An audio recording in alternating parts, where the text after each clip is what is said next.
Welcome to the Conscious Radio Network. Become enlightened, have fun, and tell all your friends and family to share with everyone they know. You can watch us on YouTube and Rumble while following us on Facebook, or find us on X, Instagram, and TikTok. Our podcasts can be found on Libsyn, iHeart, Spotify, Apple Podcast, and more. Most of all, remember to go to our official website at consciousradionetwork.com for past episodes, future shows, and scheduling. We also want to welcome our international audience. Don't stop now. Enjoy the community. Subscribe or follow today.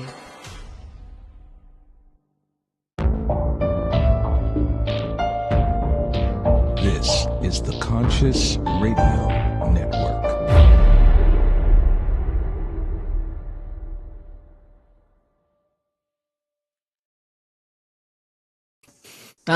Good morning, wherever you might be on the spaceship we call Earth.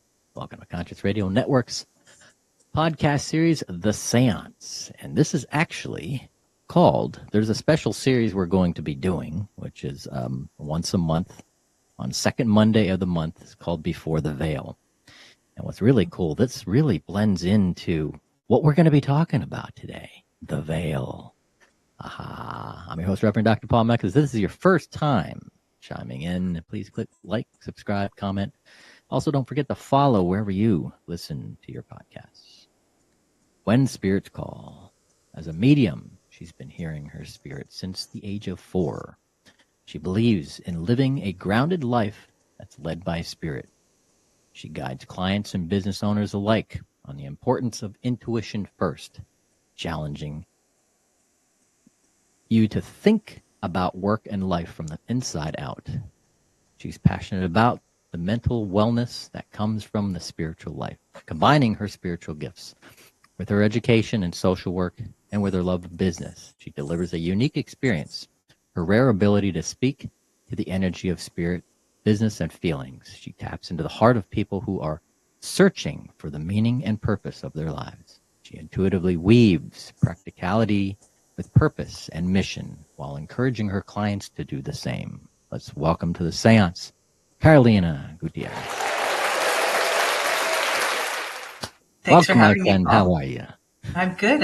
Thanks for having me. How are you? Very welcome. Very welcome. I'm doing well.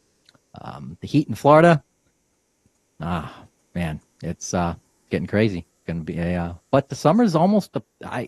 This is a very fast year. This is the fastest year ever that I can remember.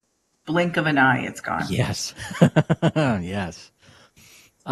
So I normally ask all my guests, and usually I lead into the show. The first question is how this all started, but we know when. But take us back in time. How did this start for you? So I can say now and recognize what it was when I was 4. I didn't know at the time, and I didn't know for many years after that, even though it was still kind of present. But I still remember it very clearly. It was a Sunday afternoon, crappy TV, cold day in Toronto, so we're inside. Yeah. And it was a TV show, or like a small segment on therapeutic touch. And I had no idea what that was. And I'm like watching the segment of people like hovering their hands over somebody's body and over plants. And I was like, oh my God. And my eyes were wide. And this is fascinating. What is this? Yeah. And I remember I'm watching and I started to hover my hand over the plant that was right next to the TV.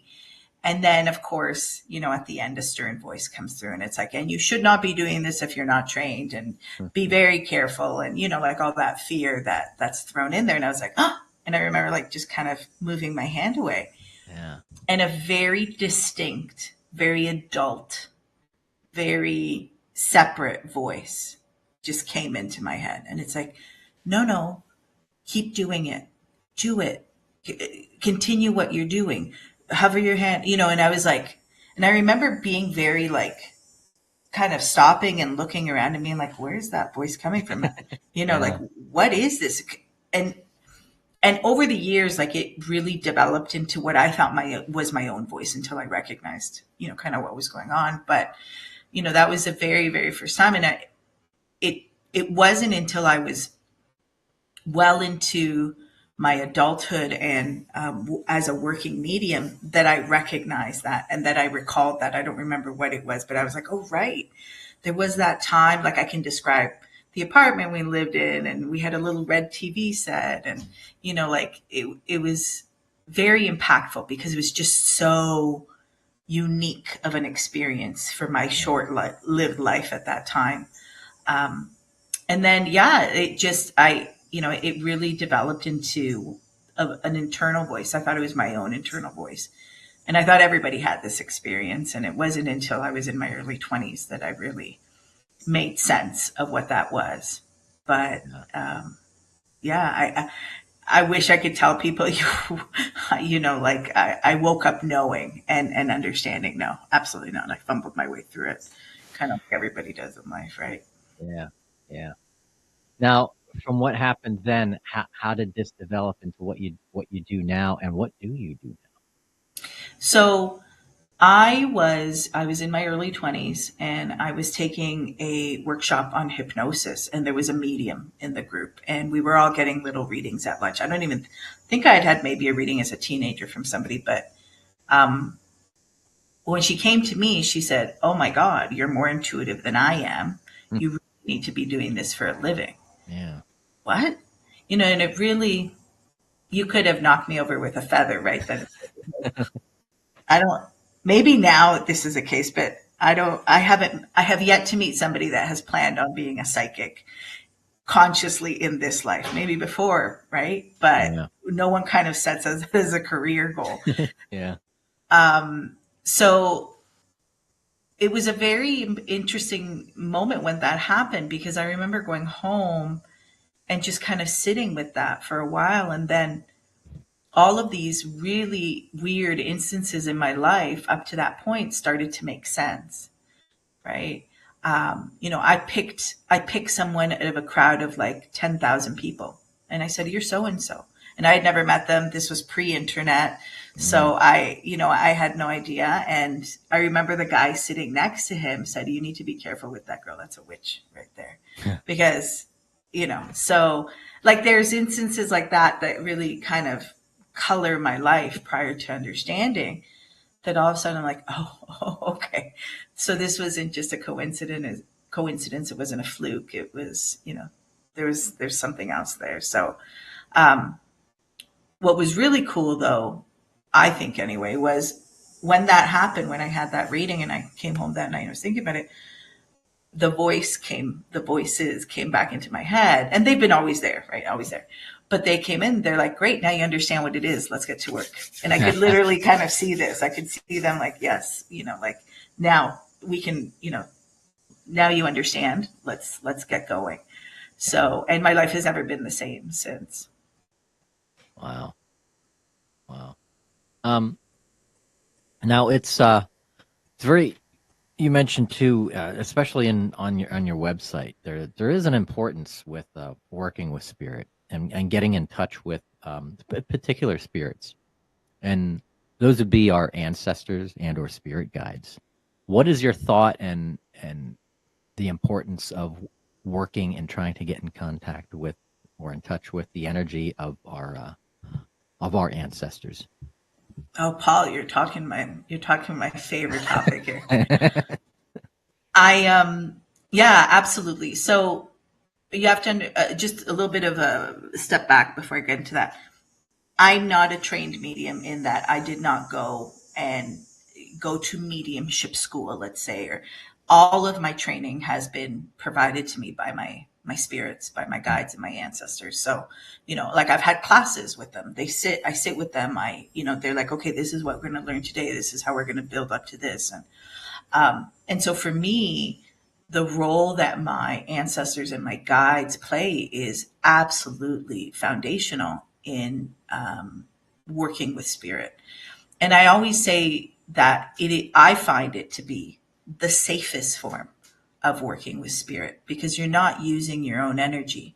You are relying on the team that is closest to you, which is your ancestors and your guides, and particular ones in that team. And I can go in a little bit to how I kind of recommend people kind of discover which ones those are. Mm. But, you know, your guides are handpicked for you, right? Before you come, they are specialists on you and how you work. And your ancestors are the absolute closest spirit allies that you can create, whether you do spirit working or not. Like I recommend that people connect with these energies, even if they're like accountants or taxi cab drivers or whatever the case may be, because they're there for you, whether you're meant to work with spirit with the public or whether it's just your private practice or living your life regularly. But you know and I say this as somebody who, when I started, I wasn't working with my ancestors. That came in about 10 years, at the 10-year mark of working with spirit. And I always compare it to, imagine listening to your favorite song and you're hearing it played on the guitar and you're like, this is amazing. You get the shivers. You're like, you could play it on repeat over and over again. And then you're introduced to that same song, but an entire orchestra or an entire band is playing it and you're hearing all the instruments. Yeah. And you're like, oh my God, how could this all of a sudden become better? It was already perfect to begin with. And that's the difference, in my opinion, of bringing in your ancestors into this work. Yeah. And a thought had just come to mind. There's a lot of people, the majority of people, let's just say everybody other than those who work with spirit, would ask, well, how is that important to me? Because I don't work with spirit, or I do this or I do that and stuff. What would be a way for somebody? What is the importance of trying to connect with your ancestors, regardless whether you're working with spirit in general as a practice? Well, I would argue that we're all working with spirit, whether we recognize that or not, Yeah. right? And whether it's that you're charging the public for it or not, right? These teams, whether it's our ancestors or guides, mostly, we'll put the exceptions to the side right now. But I know you're open to the exceptions, so maybe we'll talk about the exceptions after. But mostly, their goal, their job, is to get us to fulfill our purpose here. Mm-hmm. And that's why it's important, whether your purpose is to work with spirit, like you and I, or whether your purpose is to be the most wonderful kindergarten teacher on the planet. Whatever that is, you've come here for a reason. And so that intuition, though those spirits that guide you, whether you're aware of them or not, are all leading you to that purpose, that reason why you've come, and to fulfill it in the best way possible. So, for those people that are like, I don't know what I want to do with my life. I'm not happy. I know that there's something else for me there. This is, maybe I'm not in the right line of work, or maybe this relationship isn't fulfilling. That's why you talk to them. That's why you build a connection with them, because they're leading you to what that is that you're here to do, so that you aren't asking those questions. I don't know if we ever stop asking those questions, but you can feel the difference between asking those questions and being like, I still feel like I'm in a good place, versus not. Yeah. Yeah. And we always just, and inherently it seems like we not only ask ourselves, but we always ask. It seems like, when we're asking ourselves, what am I doing here? What do I, Yeah. Ultimately that's what you're doing. You're asking the universe, you're asking your guides, you're asking the spirit world for those, answers to those questions. And it's interesting when you hear the answer back. Yes. And and I can tell you right now, people will be like, oh, I'd love to do, and like, because you probably aren't going to like what you hear. Yeah. Right. That's the part that most people don't talk about. I'm like, you want to hear? Great. But you probably aren't going to like it. Not because it's mean or evil. No, I'm not even going in that realm. I'm like, you might want to go to A, thinking this is where you want to go. And Spirit's like, no, this is where you have to go. It's actually C. And in this part of town. And you're kind of like, what? So it's, it's always a learning experience. Right? Yeah. And sometimes the truth hurts. So, And that's the thing is, they have a bird's eye view in the spirit world, another dimension. Space, time doesn't exist. They see everything. They can witness everything, past, present, and future. And not that they're going to give you the future. They're just going to go, I'm going to give you some breadcrumbs here. Yeah. Just show you the way. I say my analogy for the universe is the universe is the absolute most frustrating project manager that I've ever worked with. And I can't get the business side of it, right? So they know there's order, and everything happens for a reason, and there's these things at play that are being managed on the back end, but you're only given this tiny snippet to work with, and then you're Yeah. getting the next tiny snippet to work with, so you don't even know what project you're working on most of the time, right? Yeah. Yeah. And it's like the universe is going to do what it's going to do, and there's no changing it. It's absolute. But us being within the mix, we're being guided and helped and kind of being driven uh, in a game of dodgeball, Yeah. so to speak. Yeah, absolutely. Absolutely. Yeah. And I think it's also, people struggle with that idea because the new age has very much sold us on you can manifest everything in your life, and you can, and I believe that to a point, but I believe that is valid until it brushes up with your purpose. Mm. And if you're trying to manifest something that is not in line with your purpose, you're going to constantly be Yeah. brushing up against that. Yeah. Yeah. Does that negate the theory or the thought of that everything is predestined? I think both can exist at the same time. I think it's a dance. Mm-hmm. I think you have free will and you have destiny, Yeah. and they dance a dance, right? Yeah. And I think everything is changing too. What could happen? Like, for instance, like if I'm giving a reading to somebody, or that I've given readings to somebody, and what I'm picking up now doesn't necessarily mean it's going to happen. It's what's on this path at this point in time. The universe Based might on the current decisions that yeah. they're making. The Yeah, universe might do absolutely. some really crazy stuff between now and the next month. And then suddenly, oh, no, Spirit's like, no, okay, let's go this way instead of that way. Yeah, No. absolutely. Right. It's dynamic, right? Yeah. We're, you see that a lot in practices where rituals or spirit work where they're divining through the whole session, right? Because you might have like a set path of like, okay, this is how this ritual is going to work. And then they're like, no, hold on. We got to check because something might have switched between Yeah. the, setting it up and what's happening live and in the moment. Yeah. Now you do some spirit work. Some of the stuff I've seen on your website. Actually, before we go any further, speaking of website, how can people find you? Actually, let me bring up. Normally, I have the ticker up. Let me bring this up. For those who are watching, can actually see it, but for those who are listening, tell people how they can find you and where they can get a hold of you. Awesome. Thank you for that. It's curandera, CURANDERA.ca. So, and that's the only place. So I'll never reach out to anyone via Instagram or any other mode. So any booking that's done, any questions, it's all through there. All right, and we'll have that also in the show notes. So for those who are listening, they can go to there. Now, as far as on your website, I see a lot with a lot of the Native American stuff.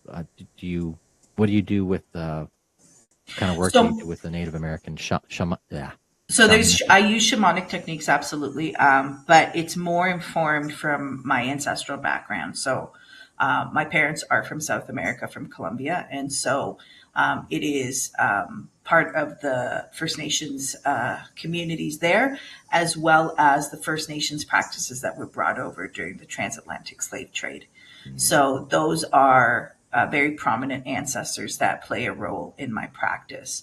And then there's the combination of the expelled Jews from Spain and Portugal, kind of all mixing in, creating very much of an interesting tradition, and that's where you get the curandera name. It's curanderismo is a tradition found throughout Latin America, and they are spirit intermediaries, and their practices are influenced from all the different types of migration in the area. Huh. Wow. So definitely, very shamanic. I absolutely have an animistic worldview. I believe that everything has a spirit, everything is interconnected. I recognize that, and again, I didn't start working with my ancestors for at least 10 years in doing this work. So I have a very clear how my work worked and was effective before, and what the change has been since bringing them in for the last 10 years. And they absolutely, it absolutely plays a huge role in recognizing when you're working with somebody that it's not just spirit as in the basic that we consider spirit kind of otherworldly, right?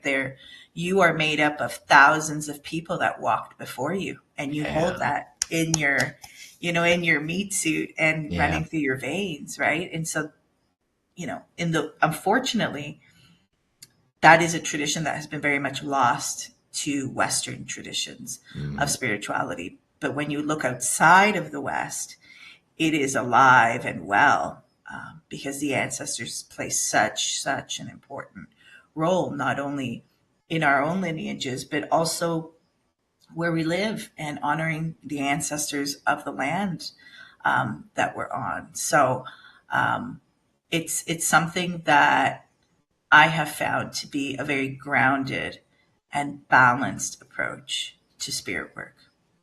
I do a lot of shows, and a lot of, I would say 90% of who I read at a show, not grounded.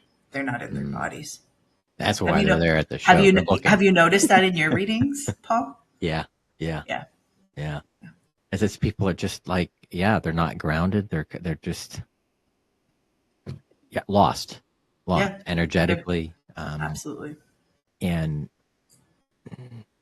hopefully the majority of them that really, really, really need it are there at the shows. And it's hard to convince people, some of these metaphysical fairs or psychic fairs, some of them are just like, it's a taboo, and blah, blah, blah, and stuff like that. But you'd be surprised of the amount of critics and those who don't believe in that end up going anyway. Just, check this out. Dance, monkey, dance. Prove yourself to me, right? Yeah. And then that's when you go, your ancestors brought you here. Yeah. You listened, but you didn't have no idea what you were doing. Yeah. Now, especially with, and it's interesting too that science is starting to look into the genetic code. They're looking into our bloodlines and how the genes or DNA in general acts as a radio. The amount of information in our genetic code or in our DNA in general, our ancestral energy that's locked into there, and it acts as a radio within the universe that calls to them. Yeah. It's and from my counseling and training, right? We know that trauma is inherited. Yeah. Right. We understand that, these tendencies are genetically encoded, and as much as we might want to be very kind of black and white of this works, and everybody's story is different, everybody's background is different, and those ancestral memories or that ancestral influence cannot be removed, right? And so it might not be something that we can necessarily always explain with science, but I think we're starting to get an understanding that might use different words for the same thing, right? So like, for example, you might say that, we would hear in the old, the demon of addiction, right? The demon of the drink, that family has that, right? We might now see it as addiction, right? But there were still ways to handle that, because we're not just seeing it now, right? This has been going on since, since the beginning of time, right? Yeah. Mental health struggles and, or energetic struggles, however, whatever language or viewpoint you want to take with that. But we're still dealing with the same thing, right? And I find it very unfortunate that for so long we would dismiss legitimate ways of handling this because of the terminology that was used. So there's a generational demon running in that family. There's a generational curse that's affecting that family. And it's like, is it untrue? If we look at it, if we take a different approach of looking at it as someone had a big trauma 8 generations back, and that influenced every single generation because they were raised with the shadow of that trauma. Mm-hmm. Right? So I think it's hopeful that it's going that way. I definitely see it going that way. I think the world is starting to open up or being forced to open up. Yeah. Depends on how you look at it, right? But yeah, it's hopeful, at least in that respect, for sure. Yeah. What do you see as some of the most common mistakes you see people make within their spiritual practices? Ooh, that's a Pandora's box that you're going there's a whole list. I wrote a blog post, actually. I wrote a blog post about the 10 things that you need to ask your spiritual practitioner, if they're right for you or not. I think the first one that comes to mind that I feel like an evangelist about is you need to be able to cultivate your spiritual independence. And what I mean by that is you're not this independent person that's not connected to stuff and that what you say rules. No, but you don't want to be beholden to a guru. You don't want to be beholden to somebody where you're removing your personal responsibility, your discernment, your will, handed over to some another person. Yeah. If you hand it over to spirit, I'm all for that. That's my jam. But somebody here, that doesn't sit well with me, right? You can get information, you can learn, but to me, I'm very much about you cultivating your own practice so that you're able to not always, and I say this as somebody who does readings, like it's my living, right? But I don't think it's healthy that you're visiting me on a weekly basis. I don't think that serves, unless you're going through like a crisis and there's certain things going on. But mostly that doesn't sit right with me. I would say number 2, not making room for spirit in your life. So, you can't be like, fix it. Yeah. It doesn't work that way, right? But I think also we've created lives and our society is shaped us into, we never have any spare time. So how are you going to fit spirit? A lot of people be like, I'm in the shower and I got this great. I'm like, yeah, because you're alone. You don't have a phone. You're not talking to somebody. You're not listening to a podcast or, something. You're being able to have a little bit of that quietness so that you can get some of that insight. I think we saw a lot of that when COVID happened. Oh, yeah. And, right? Did you not see this like enormous kind of spiritual awakening in the process? And I think it's because my theory is so much of the world was forced to be quiet for a little bit. Right? You could only watch so much movies. You could only read so much. We just had this time that for at least, I would say at least 100 years as a society, if not more, we haven't had, right? And so people were forced to hear that voice within for the first time, whether they liked what it said or didn't. And I think for a lot of people it's very uncomfortable. That must have what are your thoughts on what happened during the lockdown? I mean, global. That must have made some very interesting, universal, cosmic impact. Yeah. Reversed of the atom bomb. Yeah. Yeah, for sure. Well, look at the consequences afterwards, right? We have these mass resignations. We have this, aside from like the economic, I think the economic alone is, really impactful. But I'm not saying that people hearing their intuition for the first time was the only reason, but I don't think that it can be ruled out in regards to what we're seeing today. Yeah. I don't know what happened. I don't claim to be a medium that knows everything, nor that I can read everyone. But what I do know is that when lockdown opened, and maybe it's a little bit different because in Canada and Ontario we had a longer lockdown than in other places.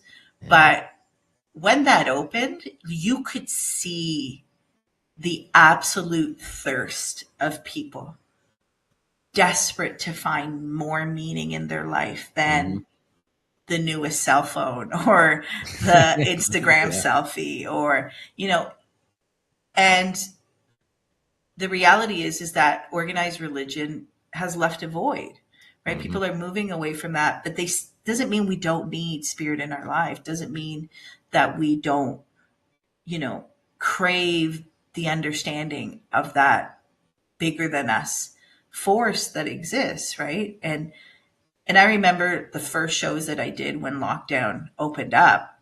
Never in my 20-year career had I seen the frenzy that I Mm. saw in those shows. Like it really, like I remember coming home and I was just like my first show and I was like, my husband's like, what's wrong? And I was like a deer caught in hell. I'm like, I can't believe what I just saw. Like those were the craziest 7 hours that I've just worked because it was everywhere in every way, shape or form. People were just like, I need more. I've Yeah. realized I need more. Mm. Yeah. And some people didn't get back to the normalcy that they had, what they thought they Mm-mm, had, after everything got back to some sort of a normal. Some people just completely changed careers and 100%. left and just did something completely different. They followed their spiritual path, whether they realized it was their spiritual path or not. Yeah. Yeah. And So it's funny that that story ties in a little bit for me because um, I had put this work on the back burner for a bit. Um, I had gone through some personal problems that I was like, I just don't have the bandwidth to be able to hold this space. Um, and COVID knocked the snot out of me, and that they're like, back you go. yeah, There's no avoiding this, right? So yeah, wow. it's interesting. Now you also have a podcast, correct? I do. It's on hold right now. I'm kind of reconceptualizing a bit how I want to present it, but yeah, it's called The Voice Within, Cool, cool. and it was originally created to share personal stories of intuition. Mm, I wanted to hear from people or share the stories of, intuition's always in the background of really great stories. I had a kind of an inkling, or maybe something held me back, and so I'm like, wow, let's make intuition the story. yeah, And it was great. I loved the people that I had, but what I realized is, um, it almost is the same story with different characters over and over again. So, yeah.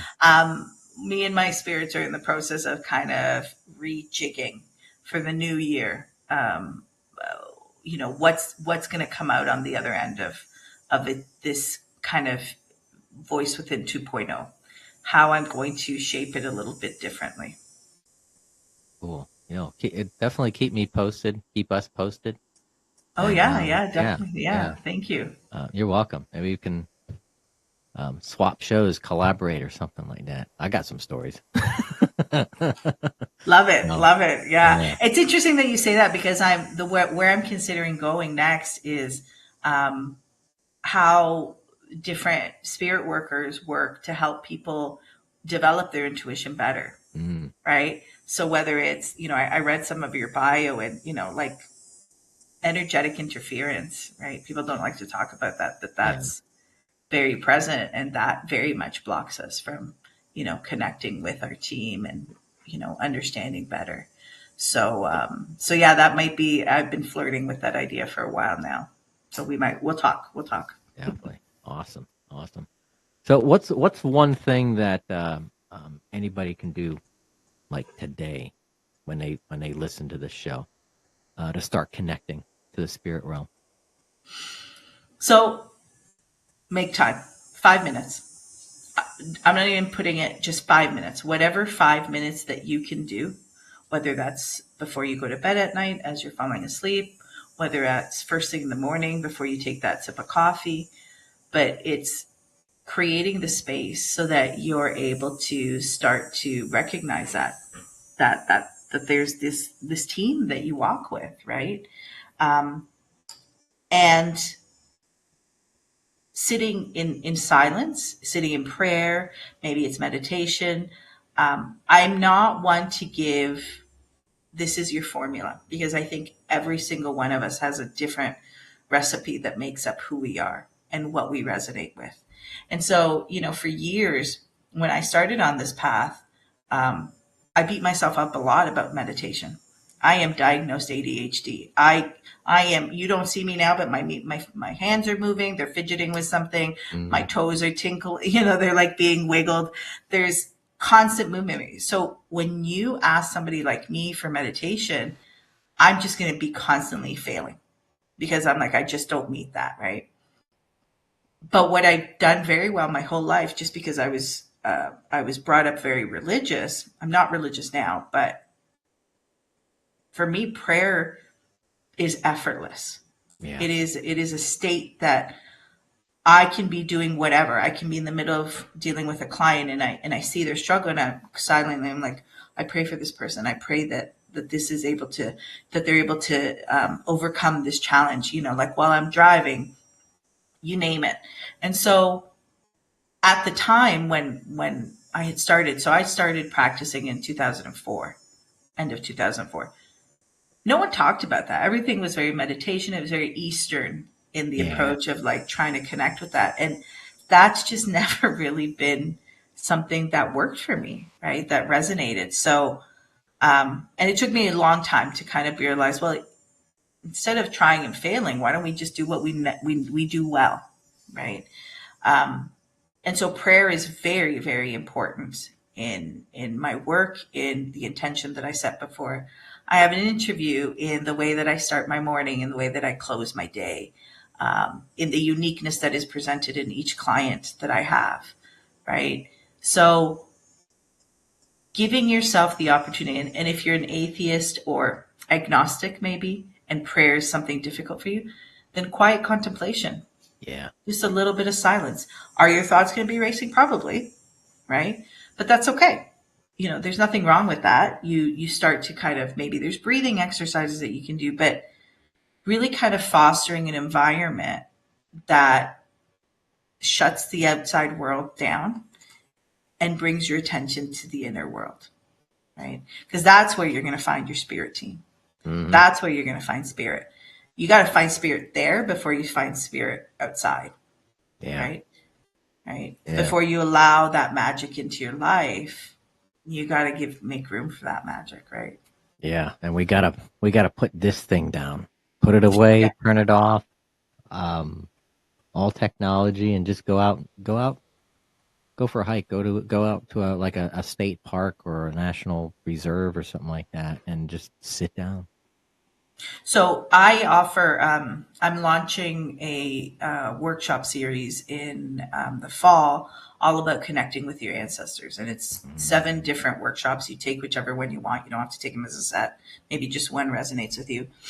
But it's all about working with your ancestors. And my very first homework that I give in that workshop is to go by yourself for an hour in as nature as you can get. So maybe you live if you live in the Toronto area like I do, you're gonna have to go to a park because it's a concrete jungle here, very similar to New York. But something where you're seeing some type of trees, right? Even if it's just a park. And for 1 hour, you just go out and you set the intention of connecting with your ancestors while you're on that walk with nature. Because our ancestors, and when I say ancestors, it's not just the ones you know. It's not just your grandma, right? Like the real ancestors that you're working with, they're your ancient ancestors. They're old. They've been gone for a while. Their names have been probably forgotten by your family, right? But those ancestors lived and died by nature. Nature was crucial to how they believed. The transit of the stars, the phase of the moon, the seasons, all of that. And so what I recommend is go out and for that, set that intention that you're going to connect with your ancestors on that walk. And for that hour, connect, talk to them. You'll be shocked at what you see in nature as you're walking and talking with those ancestors, the animals that come by, the squirrels that stop and stare. And so it's understanding that, and I say this in my intuition class too, spirit has a unique language that it communicates with you. Mm. And the language that I have with spirit is not the same language that you have. And so it's important for you to start to kind of develop what is that language. And two, not to compare yourself, right? I think we see people with gifts that you're like, that's what I want. And I was like, but is that tied to your purpose? Mm. Is that tied how you function in life, right? Like I get that a lot from people. Oh, I wish I heard spirit since I was 4. And I was like, okay, that's great. I know you do. But, I went through a period of addiction because I didn't know how to handle spirit. Mm. And it was the only thing that I knew how to do to shut it off.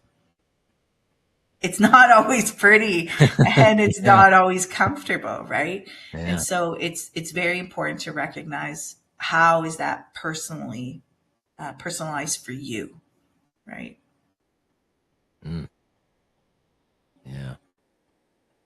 Wow.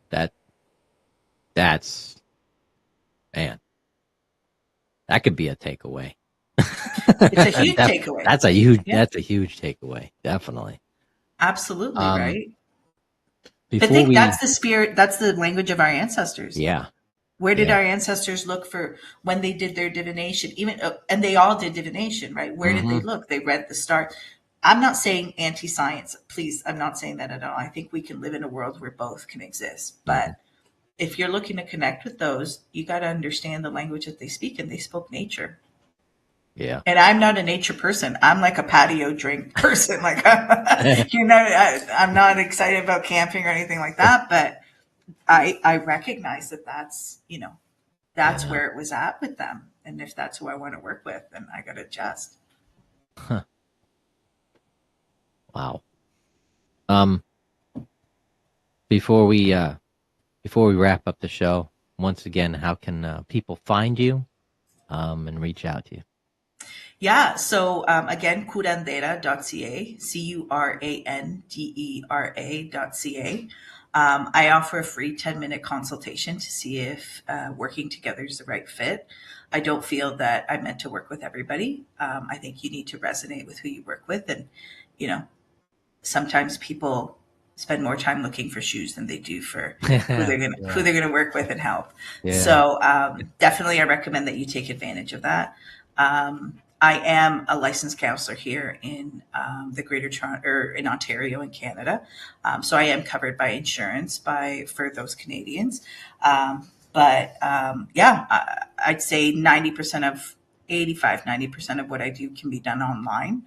So I do Zoom sessions, and I'm always looking to,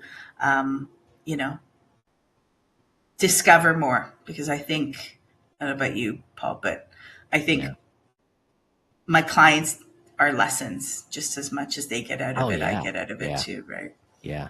It's a journey. You're on the journey by learning and experiencing through other people, through your clients, and then their experience. They're on that journey of that next step, opening up that next door, going down that next path. It's like, whoa. For sure. Wow. For sure. Yeah. So before we wrap up, what would you like to offer as a takeaway for our audience today? You want to do that ancestral walk? Yeah. Do that ancestral walk and book your free 10 minutes, and we'll chat about it, because it's something that I think in the West we don't recognize the amount of help that these beings can have in our journey, right? They've been human. They've been human before they've had that experience. And I jokingly say this to people. I'm like, if you want something done and your guides are like, no, maybe it's not the time, go to your ancestors. That's the hack. You want a hack for today? You go to your ancestors, because your ancestors can override your guides sometimes. Yeah. They're more connected to you. Yeah. Definitely. I like to see him have an argument. Oh man. That's where thunder comes from. Oh, to be a fly on the wall, right? Right. Carolina, namaste. Blessings, my friend. Thank you very much, Paul. This was wonderful. I appreciate the opportunity. Likewise. And welcome back anytime.